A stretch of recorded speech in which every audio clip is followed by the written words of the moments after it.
Parties, of course, meeting for the first time in court today. It was about a 90-minute hearing. This isn't going to end well for you, Blake. Sorry. In a world where sometimes people judge you before they give you a chance. 90 minutes. That's all it took for Justin Baldoni to score his first major courtroom victory against Blake Lively, sending her legal team into full-blown panic mode. While this wasn't the final verdict, it was a critical step in determining how this battle would unfold, and from the way things were shaping up, the outlook for Blake wasn't promising. If you haven't been following, here's the breakdown. Blake Lively hit Justin Baldoni with a jaw-dropping $250 million lawsuit, accusing him of serious misconduct. But Justin wasn't about to back down. Instead, he fired back with an even bigger $400 million countersuit, accusing Blake of extortion and defamation. Now, after months of heated exchanges, the case had finally landed in court, setting the stage for one of Hollywood's most chaotic legal showdowns in recent memory. From the moment the session began, Justin's lawyer, Brian Friedman, came in swinging, making it clear he was there for a fight. His aggressive approach left Blake's legal team visibly shaken, and honestly, who could blame them? This was the same man who had publicly vowed to sue Blake into oblivion, and judging by his approach in court, he had every intention of following through. So rattled were Blake's attorneys that they attempted to muzzle him with a gag order, hoping to keep him from making any more explosive public statements. But the judge was having none of it. With a swift ruling, he denied their request, pointing out that Blake's own lawyers had been just as vocal in the media.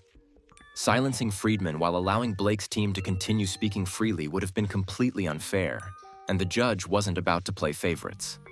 That decision marked the first win of the day for Justin's side, but things were about to get even worse for Blake. Frustrated, Blake's attorneys continued to argue that Friedman's constant interviews and media presence were making it impossible for them to respond effectively. Every time they prepared a rebuttal, he was already dropping another revelation, leaving them scrambling to keep up. But once again, the judge wasn't buying it. He dismissed their complaints outright, reaffirming that Friedman had every right to discuss the case publicly. Another devastating blow for Blake. However, the real chaos erupted when her legal team realized that Justin Baldoni wasn't just fighting this battle in court. He was taking it to the internet.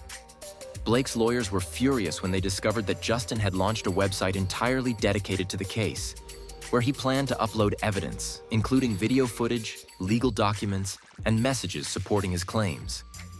They argued that this move was highly improper and could unfairly sway public opinion before the trial even progressed. But Friedman wasn't about to let them rewrite the rules to their advantage.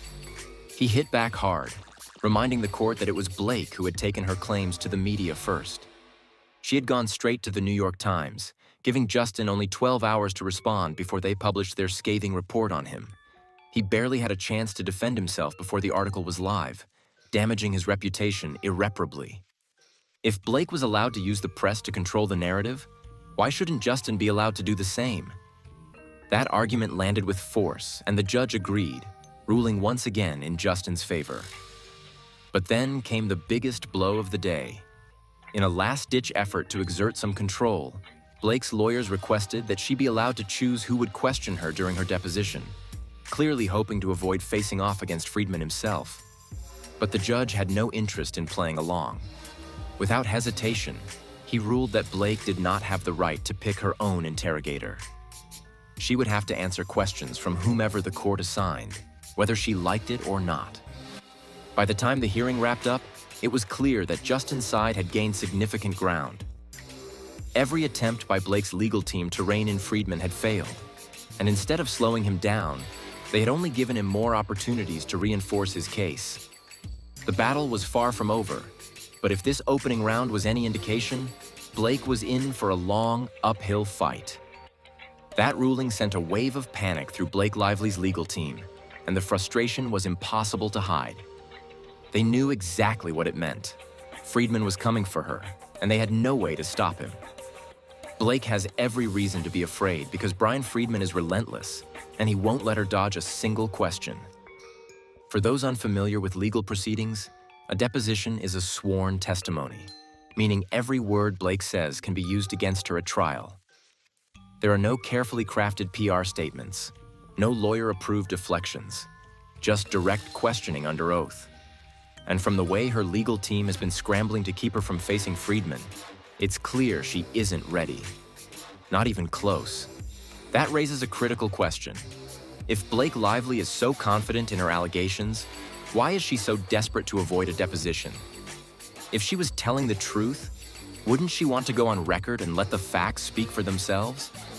Instead, she and her lawyers are doing everything they can to keep Friedman away from her, throwing out one excuse after another. They know that once she's in that room, there will be no more spinning, no more strategic leaks, no more distractions, just the cold, hard facts. But the judge wasn't fooled.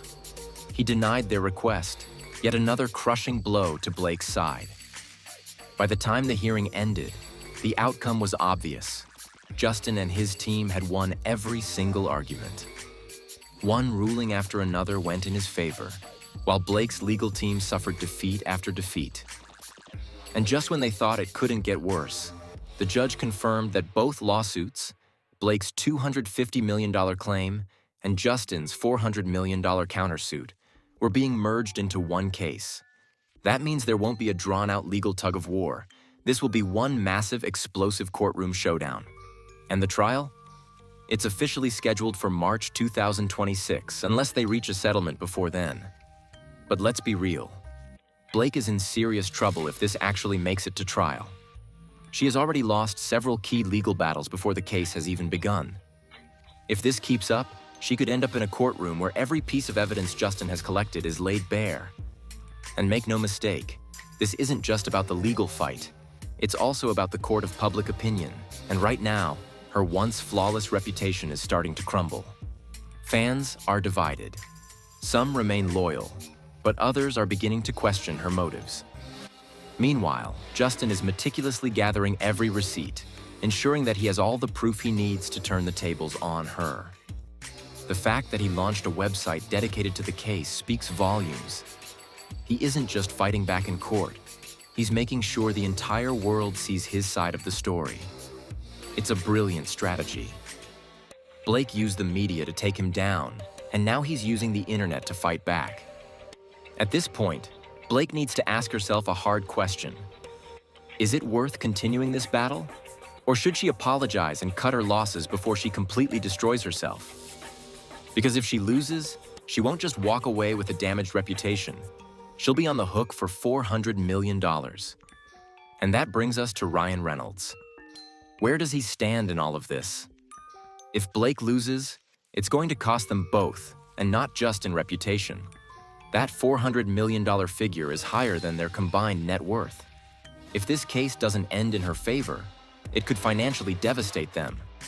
Maybe it's time for Blake to swallow her pride, find a way to make peace, and stop before she gets completely obliterated in court. Because right now, it's looking more and more like Justin Baldoni is about to win, both in the courtroom and in the public eye. If Blake loses this case, the consequences will be catastrophic.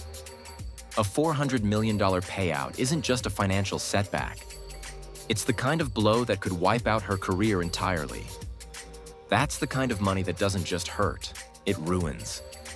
Even with Ryan Reynolds' fortune, a loss of this magnitude would leave a lasting scar, not just on their bank accounts, but on their entire public image. Hollywood may forgive scandals, but it doesn't forget financial disasters. And this kind of judgment could leave her with no viable way back into the industry. But it's not just about the money. If she loses, she's losing far more than a massive sum. She's losing credibility, influence, and any real shot at being taken seriously in the industry ever again. Hollywood thrives on drama, but it also respects power. And right now, power is shifting in Justin's favor. He's coming in with proof, winning legal battles, and controlling the narrative while Blake is scrambling to keep up. If she continues on this path, she risks becoming the cautionary tale of an A-lister who played the game too aggressively and lost everything in the process.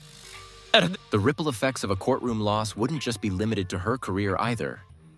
Reputation is everything in Hollywood, and once it's gone, it's nearly impossible to rebuild. Studios won't want to work with her. Brands will quietly back away. Directors and producers, even those who once admired her, will think twice before attaching her to a project, fearing unnecessary controversy. And while there's always a possibility of a redemption arc, this isn't just some PR scandal she can joke about in an interview years down the road. If she's found guilty of defamation and extortion, it won't just be a career setback, it could become a permanent stain. Meanwhile, Justin is gaining momentum with every legal victory. He's proving he's not just fighting back, he's taking control. And Hollywood loves a winner. He's methodically dismantling Blake's claims, one by one, while positioning himself as the wronged party who was unfairly attacked. With every court ruling in his favor, it becomes harder for Blake to spin the narrative back in her direction. And this legal war is nowhere near over. There will be more courtroom drama, more unexpected twists, and likely more public meltdowns as both sides continue to battle it out. The stakes couldn't be higher, and the longer this drags on, the worse it looks for Blake. If she doesn't find a way to regain control, or at least minimize the damage, this could go down as one of the biggest Hollywood downfalls in recent memory. So stay tuned, because this is only the beginning. The tea is still brewing, and there's no telling just how messy things are about to get.